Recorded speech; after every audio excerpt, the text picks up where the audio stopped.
नमस्कार, जनता न्यूजमध्ये आपलं स्वागत आहे। आपल्यासोबत भारतीय रेस्क्यू टीमचे गजानन नरळे आहेत। काही दिवसापूर्वी आकिवाटला जी घटना घडली, एक ट्रॅक्टर पाण्यामध्ये बुडला, तर त्याचा रेस्क्यू सुद्धा गजानन नरळे यांनी केलं। भिलवडीच्या ऐतिहासिक कृष्णा घाटावरती आहोत।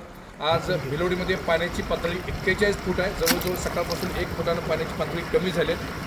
शेतकऱ्यांना, व्यापाऱ्यांना खरं तर दिलासा मिळाला, पण पाणी जेवढ्या गतीनं कमी व्हायचं तेवढ्या गतीनं अजून काही कमी होताना दिसत नाही। कोयना पाणलोट क्षेत्रामध्ये सध्या पावसाचा जोर कमी आहे, त्यामुळं आज उद्या 2 दिवस खरं तर पावसाने विश्रांती दिलेली असल्यामुळं पाणी जास्त चढण्याची किंवा पाण्याच्या पातळीमध्ये वाढ होण्याची कुठलीही शक्यता वाटत नाही। पुलावर जर आपण बघितलं तर पुलाच्या खालच्या कमानी मोकळे झालेत, त्यामुळं पाणी जरा वेगानं आता खाली जात आहे। पाण्याची कुठली गती वाटत नाही, त्यामुळं येणाऱ्या 2 दिवसामध्ये खरं तर दिलासा आहे। पण तरी पण आपण सावध राहूया, सतर्क राहूया, एवढीच आमच्या भिलवडीच्या ग्रामस्थांना विनंती असणार आहे। जनता न्यूज भिलवडी।